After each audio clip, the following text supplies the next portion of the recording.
We treat all of our clients' personal profile as a landing page. His stuff is so perfect. His funnel's perfect. Everything's so perfect. And then out of 600,000 followers, he makes 1.5 million a year. I'm like, that just doesn't add up. Definitely, you want lead magnets. If you've managed to get people to get interest into you and click into your profile, I would recommend having them on landing on a very specific lead magnet. Hey, okay, well, welcome to Next Big Waves episode. Today I'm with Thibaut Garcia. Thibaut is a French entrepreneur based out of Bangkok, whom I met not too long ago. Great guy. He's in a very similar field as I am, working on LinkedIn and lead generation. So, Thibaut, before we get into what you're currently doing, I'd love to kind of go through your background and your journey as an aspiring and now current entrepreneur. So, if you don't mind, can we take it back to the beginnings of your professional Wow. journey and to see how you landed where you are today? Well, that's probably going to be a bit of a long story, but yeah, let me just take a lot of steps back.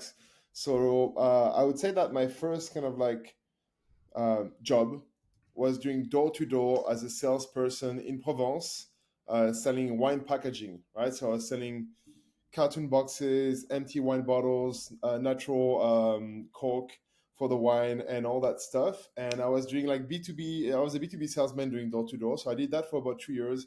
I'm pretty sure you're very familiar with the fact that in France we have like apprenticeship program where it's like half school, half work.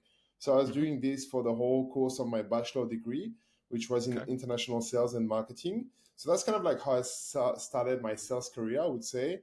And to this day, it's probably one of my favorite job that I ever had before starting Richly, just because A, you're out there in the wild, B, you meet millions of different people, and I mean, there's no better place to doing door to door than driving around Provence and tasting different wines with our clients and prospects. It was a really really fun Sounds time, to be horrible. honest. Yeah, really horrible. So then I did this. After that, after the bachelor was done, I moved to full-time studies. So I couldn't do a master degree in apprenticeship program for a various reason, which I won't share the details. But I went to Rennes Business School, which is one of the top 10 business school in France. I was there for 1 year. And as part of an exchange program, I had the option to go abroad for the second year. Now, the second year, I had a couple of universities that I had my eyes on. I had Imperial School in London. I had another school in Japan, which was my second choice. And my third choice was Bangkok, university called NIDA, National Institute for Development Administration. So I actually got that as my third choice. And I ended up in Bangkok in an exchange program with a bunch of other MBA students. It was a very small class. I went from being in France in a class of like 30 to 50 students to like a class of 10 here. And surprisingly, the quality of the teaching here was unbelievable. I mean, I guess when you're in smaller groups, you can do and learn a lot more than when you're in bigger groups. But also the quality of the teachers, which I think 80% were from the States and or had studied in the States. It was a very very good year. So that's how I kind of finished my studies. And then from there, I just enjoyed Bangkok so much that I never really left. I work as a BD manager at Taboola, which is one of Israel's biggest tech startups out there. I worked for InMobi right after as a ICA BD manager, which was India's first unicorn. So in again tech and ad tech sales. And then from there, I worked on some of my old projects a little bit. I worked as a consultant for a Thai startup. And then after that, I worked at Agoda for the last 2 years. Agoda Cool. being part of Booking Holdings. And then from there, after doing kind of all these things where I was almost always, I mean, I always was in B2B sales, and I almost always didn't have a team that was doing B2B marketing for us. So that kind of was like my main core frustration, I would say, maybe except from like when I worked at Taboola, which was really a well-oiled machine. Um, I didn't really have people feeding leads into the team, and I figured, man, I mean, if I have all these solutions that I have to come up with come up myself with and all that, I'm sure there's a lot of other teams and salespeople out there from like SMBs that have the same pain points. And I'm pretty sure that business owners also would be very happy if their sales team were more busy and all that. So Mm-hmm. that's kind of how I came up with the idea of Richly. And then yeah, then I partnered with Mark, who is the founder of Primal here, one of the biggest SEO agency in Bangkok. He's been a friend for a couple of years. I always talked and picked his brain about the idea of doing an agency around this, and 6 months later, here we are. That's the whole Love it. story. I love that story. Yeah, I mean, for me, it's really interesting that you kind of just leverage one skill to go to the next and like productize a skill that you had developed over time. I think that's the best way to build a business, especially when you're building your first business. Just productize whatever skill you've acquired through your professional journey. So I'm a big believer in that. So thanks for sharing. Do you want to get into what Reachly does in more detail? Because it's something that I'm very familiar with, and I know that a lot of the people I work with are really curious about this. So, if you don't mind, we can kind of dig into it, and you can give us some of the nitty gritty things that a lot of people might not know about, some tidbits of information that we can learn from. All right, sounds good. So, in a nutshell, Richly is a LinkedIn growth agency, right? So, we're a LinkedIn lead generation where we 100% done for you work. We manage all of the work. All we need from our clients is the brief, the ICP, the pain points that they solve, and all these things. But we're generally speaking an agency centered around LinkedIn. The main reason for that is that, in my eyes, and I think in the eyes of a lot of B2B marketers and B2B salespeople out there, LinkedIn is the best platform in the world. There's no debating that. It's a platform with the most up-to-date data where people update what they're doing, update the job posts, where they're updating the headcount growth, sorry, and all other things around their company. And so we're leveraging a lot of that for our clients. Now, how does that actually look like? We have a couple of products, and I'm not going to be going through everything, but a high level overview of how we basically do that for our clients. First things first is we treat all of our clients' personal profile as a landing page, right? So when they come to us, a lot of our clients are like VP of marketing, head of sales, CCO, CEOs of SMBs. And we generally see the same thing is they use LinkedIn, but not so much. They have some connections, but they're not really nurturing or trying to enrich their network with their ICPs on a monthly basis. So the first thing is we're telling them, okay, you're underutilizing LinkedIn. And then when we try and look at what's the current share of new business that they and their sales team gets per channels, right? So you'd have inbound, you'd have PPC, you'd have like all of the other kind of marketing channels. We realize that LinkedIn is almost never there. And I'm asking them, like why is that? Is it because there's like too much of a barrier? Is too much like the text too complicated? Is it because you've tried and you weren't happy with the performance? And if so, how did you try? So we realized that there was kind of like a lot of problems within the industry. And so we're trying to solve all of that by just helping, them do it for them. Right. So I was mentioning that treating personal profile as a landing page, and the reason for that is everything that we do for our clients on LinkedIn leads back to engagement with the person's profile, which will then, have people click onto that person's profile. And if the profile is not optimized, then you're not going to get as much traction as you could, right? So what do I mean by optimized profile? If people go on LinkedIn right now and they search my name, Thibaut Garcia, they'll find me and you will see that there is multiple placeholders, multiple places on which you'll have a CTA button in the header, in my about section, in my feature section, in my experience section, where people in one click can get to my website. And the reason for that is that I want to make sure that whatever I do on LinkedIn that brings people to my profile will be optimized in the sense of sending all of these people within my funnel and within my website. So the profile needs to be kind of optimized. So that's kind of like the foundation layer that we do for all of our clients and that we do free of charge, kind of like part of the onboarding package that we have. From there onward, what we do is we have a bit of a mix of two strategy. So we have a push strategy and a pull strategy. When it comes to the push strategy, we usually take a bit of a bottoms up approach. So people will tell us, okay, we have, an ICP in those markets, those companies, those industries. We try to establish, okay, what's the total addressable market that they have in those countries? And then build a bottoms up approach for them. So what does that actually mean is we're going to be connecting them with mid to senior manager level in the corporation that they're trying to target. And again, the reason for that is that when later on, a couple months after we've done that for them for 1-2 months, when we start connecting them with the actual decision maker of the company, the VP, the CEO, the C levels, and all that, they're already connected to a lot of the mid senior management people. So now they're very likely going to be second degree connection to those people. And those decision makers are more likely to accept their request, right? So that's kind of like the long-term strategy that we have for our clients when we're doing the whole like automated outreach for them.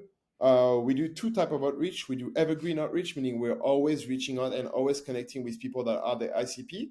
And then we do trigger-based outreach. So for people that are having certain roles, for people that just have had a like certain head count growth, and a bunch of other outreach. I'm not going to spill all the secrets here on the podcast, but there's a bunch of others which we're using with some of our waterfall automations. So that's everything push related.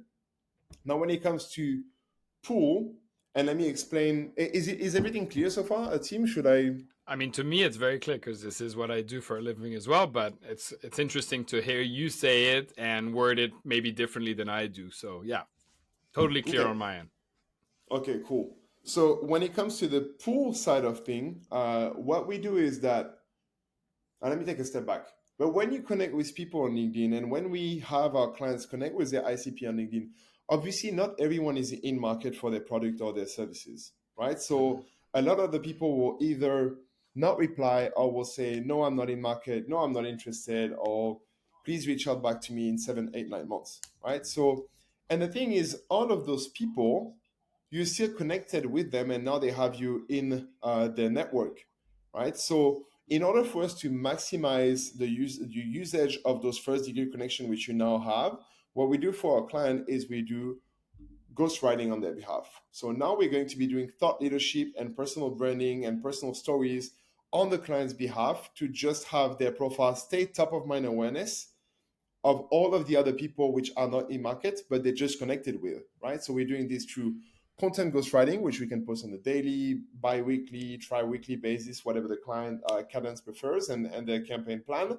And then we do the same thing with engaging onto their client's ICP's profile, right? So if you know they have a couple of profile, like 10 to 20 that are the ICP and that are posting regularly, what we're going to be doing is we're going to be commenting on their behalf to just make sure that, you know, our client's profile always has a lot of reach and is telling the LinkedIn algorithm, hey, I'm there, I'm active, push my profile to more people, push my content to more people.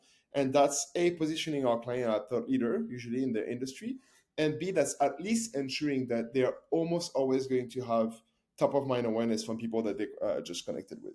And all of that generally just results into leads, interest, inbound messages, calls, and whatnot. So that's pretty much what we do in a very long summary. Yeah, no, I hear you. It's funny because everyone seems to have a LinkedIn strategy these days, and they said, yeah, I'm using automation tools for this and that. But at the end, when I review what they're doing, and you probably see this a lot, is their LinkedIn strategy is connect with as many people as possible and spam them with a sales message immediately, right? And they're getting Yeah, better results than with email. So in their mind, they're like, well, whatever I'm doing is working. But that's just not all there is.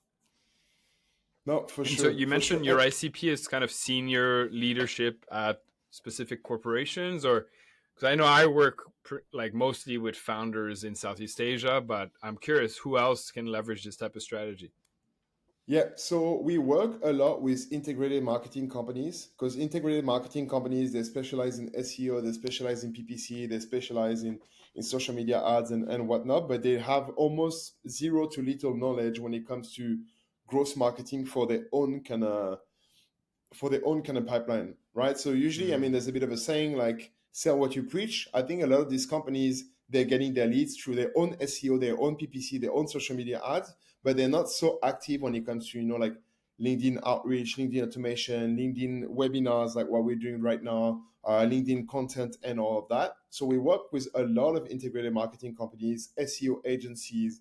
We work with web design companies. We work with packaging design companies. But I think, generally speaking, I would say our biggest three verticals would be integrated marketing agencies, recruitment companies, and then anything B2B SaaS.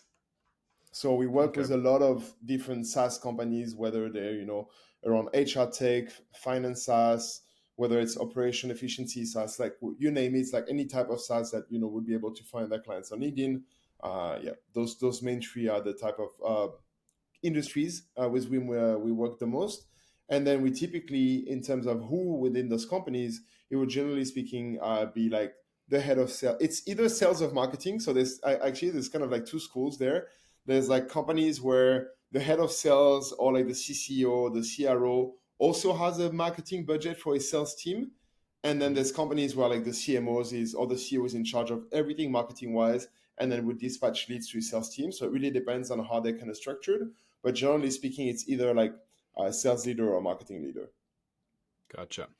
So you mentioned like SaaS companies being able to leverage this. So there must be like a certain ticket size for it to be worthwhile getting these types of leads, right? It's mostly for enterprise SaaS, I guess, or do you have any feedback on that? I would say maybe not enterprise, but at least SMB. But I mean, you mentioned the ticket size. I would say is these people need to be selling something at least like $1,000 and up, right? If you have like a SaaS product where it's like $50 per month, you're not going to be hitting like a ROI after like a 5-6 months campaign. Generally speaking, most of the clients with whom we work have like ticket size that's like an average of like $2,000 to $5,000. The one that have higher, we've worked with like solo distribution company. We've worked with a bunch of different companies that had ticket size for like $100,000. Hmm. Sales cycle is much longer, but then the thing is, if they hit one sales, then they're going to be having that 20-30x ROI, and then they're very happy with the investment, obviously. So it really depends, but generally speaking, yes, they would need to have at least more than $1,000 ticket size. Cool. Unless this is pure branding, right? Unless they want to do this as Right. just a way to increase their awareness and make sure that everyone in the market is aware of them for and maybe using this as a way to get people through a funnel as well, right? Because a lot of we have some clients that actually aren't really interested into having this initiative be a purely ROI driven initiative. They just want people to get within the funnel to download a product demo that they have, or they have a bunch of really cool lead magnets where people can calculate XYZ depending on what the product is. And Mm. that gets people within the funnel and they can be retargeted at a later stage. So it depends on the strategy. Speaking of lead magnets, I know you use them, I use them. Is this part of your offering as well? Because when we talk about conversions and funnels, I think one thing that my clients struggle with is okay, we've built a really good brand on LinkedIn. We know our ICP, we're engaging with them. But when they click out of your profile on the featured section or on the button or whatever it is, usually there's a big break in the conversion because they're like, well, I'm Yeah. going to redirect them to my homepage. I'm like, no, you Yeah. need you need something to be a norm, like sort of a good next step so that it feels more consistent. So do you recommend lead magnets here? Do you recommend specific landing pages? What's your typical workflow there? It's funny you're mentioning that because when Mark and I did that kind of podcast on LinkedIn yesterday, I was telling him, fuck, you know what we forgot to mention is that correlation in between LinkedIn clickouts to landing page, because that's one thing that a lot of people are overlooking. And to your question, I recommend both, right? So, A, definitely you want lead magnets. If you've managed to get people to get interest into you and click into your profile, I mean, again, depending on what stage of the cycle they might be, I would recommend having them on landing on a very specific lead magnet. But either way, if they're not landing on a specific lead magnet, you need to have them land on a specific tailored landing page. And that potentially could also be your homepage if you have multiple versions of your homepage, depending on who you're talking to, like one homepage per ICP and or per your USP that will match that ICP. That will be fine as well. But generally speaking, we just tend to recommend our client to have a specific unique landing page, which is also tracked through UTM tracking, just so that they can retarget those people later down the funnel and have specific pixel implemented onto those page. Fair enough. Another thing that is interesting, are you operating in Southeast Asia mostly with your clients, or are you worldwide, or do you have a focus? We're worldwide, but we're mostly focused into APAC, right? So we work a lot in Australia, Singapore, Taiwan, Hong Kong, Thailand, a little bit in the UAE as well. And then we have some clients in the UK, Canada, and US, but our main focus is APAC and UAE. Very cool. So the reason I ask is one thing that I've been looking at right now is the ability to track visitors of your website and to kind of correlate them with a LinkedIn profile, create Mm-hmm. like allowing you to sort of do a lot more specific and targeting outbound. But unfortunately, I haven't found a service like that for Southeast Asia. I found them for North America. Yeah. Europe is off the book because of GDPR. But have GPR. you found anything in Southeast Asia or not? They are, and Apollo, I think you're mentioning for North America, it's RB2B, the leader Yep. right now for Hmm. that. Freaking amazing product. I'm like, oh, damn, I Yeah. wish we had that. Right. Really, really cool. We just don't have that. And also don't think that we're going to be having that. I mean, us being based in Thailand, we have the PDPA agreement, which is very similar to the GDPR that's coming up, and they're trying to be more strict with the rules. So I think as regulations evolve, I doubt we're going to be having more of those products. But to answer your question, I think that now there are a few products that are similar to our B2B, but you won't be able to get to the contact level person. You're only able to get to the company type of person, right? So you would still be able to have something that says someone from that company, like someone from Richly visited your website, right? You'd be able to Right. get that information. You just wouldn't know who that is. And then you have to take a bit of an educated guess and just go reach out to that person and be like, hey, was it you that visited my website? Or it'll take a bit of a wild guess. So, but yeah, no exact solutions in APAC right now, sadly. Okay. And so I know that you started the business not too long ago and you mentioned clients from a lot of different places. Can you tell me about the speed at which you've been growing? Because this is also your first business. So I'm kind of curious to hear your transition, your frame of thought going from a corporate job to being your own boss, and how you've been able to so successfully and so quickly grow the business. So love to hear about that. It's a bit of a two-part question. Let me answer the first part on how we're growing. To give you some context, before moving into doing Richly full-time, I had been on Fiverr, Upwork, and I had also been using some of my existing LinkedIn network to offer my service as a bit of like a consultant, where I would set up lead gen automation funnel for them and everything. So if you go on Fiverr, you can see I have about like, I think 98 or 97 five-star review at the moment. So I started this as a bit of like a proof of concept for myself, like more than a year and a half ago, because I wanted to see, okay, is there really interest for this? If I were to do, like if I were to either do it in a bit of a more consultant style, the way you're doing it, or if I were to do it in a bit more of an agency format, the way I'm doing it, is the actual demand and all that. So Fiverr was kind of like my POC. So I've been doing this on Fiverr, Upwork, and a couple of other platforms that has helped me transition a lot of the clients that I had out there, because there are a lot of people and good businesses that actually go and source talent on Fiverr. So that's definitely been one way for me. Yeah, that's been one way for me to acquire and transition some clients from there. Second thing is that's why I partner with Mark, right? So Mark is a thought leader when it comes to marketing in Southeast Asia. He's been running Primal for I think 6+ years. He has now more than 150 employees. And it was a bit of a no-brainer for me to partner with Mark, just because he has the agency knowledge, he has a huge network of people that could be interested for this service as well, and what Primal offers doesn't compete with what Richie offers at all, so it's quite complementary. So it was also offered to a lot of Primal clients, so that has helped us quite a lot.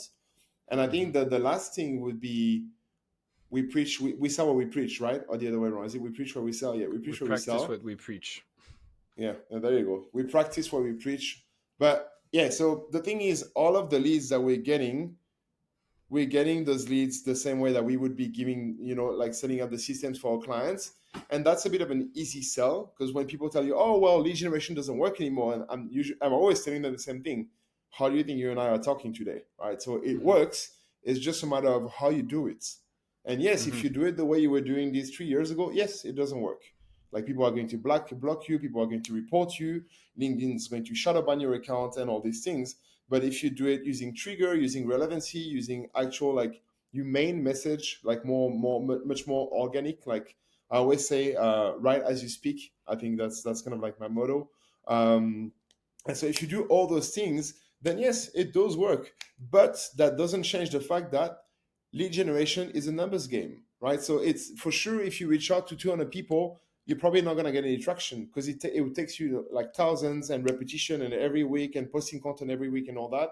And then slowly the algorithm understand that people engage with your content, appreciate your content, and then it pushes you more and more and more. And that's how you start getting a lot of traffic. So that's regarding the client side, and how we were able to grow so far. Of course, we always are keen to have more clients. We are growing. We just had a new joiner start last week on Monday, and we have very ambitious plans for the years to come. So that's why we're very active marketing and doing a lot of marketing and whatnot. To your other question regarding being my own boss, yeah, it's a bit of a challenge. I'm not going to lie, and also I'm the type of person that will think about a million things at once. So sometimes structure wise, it's a bit of it's a bit hard, but it's really exciting. And I've always kind of wanted to be an entrepreneur. I had done many smaller scale entrepreneurship kind of small projects and companies, and this is the biggest one to date. And I'm very excited to see what the the year to come will bring.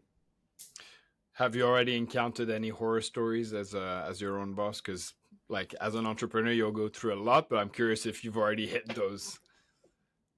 Like, can you be a bit more specific? What type of horror stories are we talking about? Like internal or Like external? like things that break, that blow up, internal, external. Like you know, some people get sued. Some people have their biggest call fail because of like a demo issue. Like there's a lot of different things that entrepreneurs go through, and that's why we call it like an emotional roller coaster, right? Some days you're like, well, I'm gonna be a millionaire for sure because things are going really well, and some days you're like, well, I don't know what I'm doing. I should be shutting down. Yeah, I mean, definitely have had these mixed feelings and emotions. Definitely felt that and been there before. Um, so that there's that. Horror stories, we've been quite lucky. I've had a couple of people in the recruitment process where I had really good talents that I was like, oh, okay, that person's gonna join. They're exactly what I needed, and then they kind of already gave us a verbal agreement, and we sent them an offer and everything. And I was like, okay, let's hit the ground running. We already had, so long story short, we had an account manager with us before we even started. But then when I went full time into this, we had to change because that person had a bit of a change of priority, and I was recruiting some other person, and I found like perfect talents. And then that person ended up dropping on us at like the last kind of like day. So that sucked, but thankfully we got someone even better. So I was like, hey, there you go. You know, everything. I kind of like stand to the fact that everything happens for a reason. So I agree. yeah, so then we had Devika who joined the team, and she's amazing. So we're very happy with that. So internal, I think there will be that. Externally, I mean, I think it's just the life of a salesperson. But you know, when you're like a founder-led company where the founder does 100% of the sales, uh, A, it's a challenge, and B, I've been through some roller coasters for sure, where you know you have your dream client that's telling you, yes, we're going to be running 3 accounts, 6 months, 10,000 email, and all that stuff. It's done and agreed, everything is approved, and then you're waiting for that kind of payment and signing the contract, and that never happens. And then 2 weeks later, they're telling you, actually, we've had a bit of a change of direction. You're like, yeah. So I think that would be. It's not I really a hate horror that. story. It's just got to be No, no, better, it's right? So normal. It's normal yeah. entrepreneurship, but for yeah, it's just it's your emotions are very tied into your business. It's one of the toughest things, and you're also just recently married, if I remember right. That is So, correct. so Yeah, I got your married. partner has to be on board with that type of lifestyle, right? Yes, yes. She's used to me having big emotions, so it's fine. Okay. But yeah, yeah, she definitely has to. And I mean, don't get me wrong. There's definitely more stress into running your own company than being a corporate employee and you know having a job. There's no doubt about that. But I wouldn't trade it for anything else. I think there's so much upside which you wouldn't get into a corporate job. Couple reasons for that, because I mean I personally started my professional career quite late Mm-hmm. for a couple of reasons. So I had a lot to catch up to, and I don't think that the corporate track was the best way for me to do that. So I'm very happy about you know that entrepreneurship journey. And second of all, being your own boss is it's I don't know how you feel, Tim, about it, but I feel like whatever you put, you get back. You know what I mean? It's like if you put your heart and soul into it, and you work your ass off for 3, 4, 5, 6 months a year, the results you get, it's very tangible. So Yeah. that's one thing that really excites me. Same thing on the other side is if you slack off, it's not like a corporate job where you'll kind of fly under the radar, then you'll get warnings. Eventually, Yeah, you might get fired, but you'll be making money for 4, 5, 6 months. That's what I yeah, assume corporate jobs look like. Here, like if I don't do something for a month, well, I don't get paid. And whether it's like even when I was building products, because right now you're right, I'm consulting, I am building my course slash program, so it is kind of a product, but right now it's if I don't put the hours, I don't get the payment or at least the forward payment. So yeah, I completely agree with you. It's very, very different. And it's even more tough without a co-founder. It's the first time yeah, I built something without a co-founder. And there's no one there to kind of keep you accountable. So it's just you and a computer, and like you have all these systems and processes to kind of keep yourself accountable, but it's tough. So you're lucky to have a co-founder. You should cherish that. So yeah, One thing I want to talk about is like we discussed sort of the ways you're scaling your business right now. Like you said, proof is in the pudding. You practice what you preach. So I'm assuming a lot of your growth is through LinkedIn. But are there any other growth hacks that you've been leveraging that have been working really well for your business, or that you're experimenting with at the moment? Uh, I think generally speaking, the main thing and the main traction that we get is from LinkedIn, definitely. We also do get some traction from other channels such as email. I think one thing that's very interesting and that we're trying to do a little bit more of, I know we talked briefly about it when we had coffee a couple of weeks ago, is also collaborating with other people that are working with the same ICP as you, but they're not competing on the services and products, right? So we're trying to, I don't want to use that kind of like word that everyone else uses, partnership. It's, I mean, it is a sort of a partnership in a way, but yeah, it almost feels like a swear word to me sometime. But yeah, we try and collaborate with other companies or entrepreneurs that are into the same industry as us and that are talking to the same kind of ICP as us, but offering completely different solutions and services. And rather than just like doing marketing promo where we would send the solution to our client and then we get commissions and all that, we typically try to do what you and I are doing, right? Have roundtable discussion, have like online podcasts, or just have something where they would come in and consult for our client, or we can come in and consult for their clients. So that's something that we're trying to do a lot as well, which has proven to work quite well. Love it. And also, And sorry, I forgot to mention, Tim, there's go ahead. also another thing which we do a lot of, and that's why integrated marketing agencies work really well for us, is that they can be a client, but they can also be a reseller, right? So we have a couple of integrated agency. We have one in New York, one in Canada, one in Australia, one in Singapore as well, that are now reselling our services to clients. So they don't have lead generation knowledge, but they're now offering that to their client through us. So we are So is doing it white labeled then? the work. Yeah, it's kind of like white label. Yes. So Okay. it wouldn't specifically be white label because it's not productized in the sense that they can go and log in somewhere, but it's like they contracted with that agency, and that agency will tell them that they're going to deliver X, Y, Z, and in the back end of that, we're the one doing all the work for them. Yeah, makes Yeah. sense. Um, so for me, LinkedIn is still fairly new, right? I started really being active 4 to 6 months ago.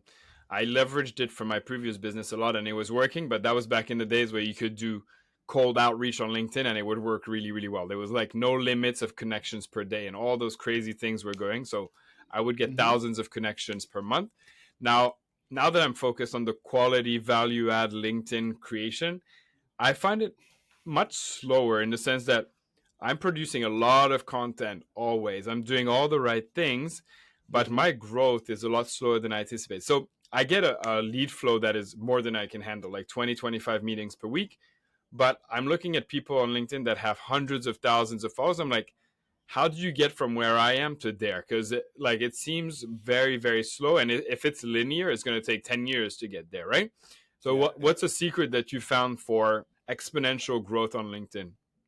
Well, I don't think I have the answer to that secret. Otherwise, I'd have 100,000 followers. But I also don't think it's linear, right? I think that a lot of the traction that you get and the growth that you get comes from very specific posts that will go viral. And I've seen it with a lot of other creators, right? Do you also hear something in the background? I did, but I think it was like an issue with my headphones. Is it better now? Okay, okay. Yeah, it's all good now. Yeah, so I was saying you can see it with a lot of the other big creators out there, on LinkedIn, whether that's Jay or that's Lara or a bunch of other guys, is that they had 10,000 followers, or I mean, they grew from like 5 to 10 to 15 very linearly. And at some Mm-hmm. point, when you reach 15 or 20, the algorithm really knows that, you're like, people really engage with your content. There's a couple of posts that can make you blow and that can bring you 5 to 10,000 followers within like a month. And then obviously, it's exponential. So the more followers you have, the more you're going to grow and explode and have your content have more reach and everything. I just think that there's no secret sauce. It's just consistency and being good at writing content in order to grow your amount of followers. And then when it comes to, you're mentioning the amount of leads per week, right? You said you have about 20 to 25 per week at the moment, and you wonder how many are these guys getting. I think when it gets to a certain number, definitely those guys must have like an SDR, like like an account executive that's handling their account and sorting out and qualifying the leads for them and making sure that only qualified leads get through Yeah. to a call with them. Or what a lot of people do is they just charge per hour, right? So now you want to have a call with me because I'm an influencer on LinkedIn. Instead of just being a free call, it's going to be a $200 call, right? So that's what a lot Mm. of other people are doing as well. One thing that I've noticed as well, which is super odd, like look at like do you know Ruben Hassid, people like that on LinkedIn? So Yeah, he has like 350,000 followers. yeah, Launched a product about a month and a half ago, yeah. and out of 350,000 followers, he could only get 120 clients over a month and a half, and making 7,000 in MRR. And I'm like, how is it that that's like there's such a disproportion between followers and revenue generated? Mm, Whereas like I follow this guy who's providing LinkedIn coaching. He has probably 30,000 followers and is making 1.3 million annual. So you like there's all these the discrepancy, weird yeah, things on yeah. LinkedIn where I guess a lot of the followers can be either bots or very low end or unqualified ICP. So I just find LinkedIn fascinating. It's all about like focusing on your ICP rather than having a big following and high engagement. Like Agreed. sometimes I have very like posts that have let's say 2,000 impressions, which for me is quite low, and maybe like 20 to 30 engagements, but I'll get a couple of leads from that. Whereas I have a high engagement post with 500 likes and only the same amount of leads. So it's Yeah, such a yeah, yeah. weird game, in my opinion, and very interesting to get into. Agreed. Were you mentioning Ruben and the tool EasyGen that he launched a Yeah. couple? Mm-hmm. Yeah, really cool tool, by the way. I was talking to my team I about it tested it last week. out. It's okay. Like it's not going to replace my writing, but I always like to try all the tools out there because I'm on Yeah, the LinkedIn game, right? yeah, yeah. Um, but yeah, I'm surprised how few clients he had, especially since his content is all about posting on LinkedIn and creating content on LinkedIn. I would assume for that price point, he should have a lot more, right? Yeah, but again, you said it, right? It's all about out of your 300,000 followers, how many of them are actually your ICP and how many of them can actually utilize product or service that you're selling. No point Mm, having 5 million followers if 4.9 million of those guys are actually in a country that you're not serving or they're interested into product and services that you don't offer. yeah. So I think what you said 100% aligned with my vision of LinkedIn. Uh, Nothing wrong with having 50 to 100,000 followers. That I'm sure it's great and you get a lot more exposure and everything. But I think having growing a bit more organically and having a bit more of like a linear growth where you slowly but surely focus only on your ICP and talking and curating content that will talk to your ICP will definitely do better for you down the line because you're going. And the second thing is, I mean, the thing is, your ICP, their connection probably also is your ICP because like we are a network and all that. And I'm sure if you're a director in a company, have a financial institution in Singapore, you're more likely to have connections that are in the same industry as you because they're ex-colleague, because they're ex-bosses, because they're ex or whatever. So I think definitely having a smaller follower account, but that is very ICP centric, does much better for you than having a huge follower account. Of people that aren't. And to that point, I actually sent to Mark the other day the profile of a guy that's LinkedIn top voice. Yeah, I'll just send you his profile. I'm not going to say his name on the stream, but Okay. I was just gonna ask you but who's your favorite LinkedIn creator, by the way. So if this is it, then you can oof. just send it to me. No, that's definitely not him. I'm just very curious how someone like that shares this type of content has 50,000 followers and is top voice. So you'll see the link I'm sending to you.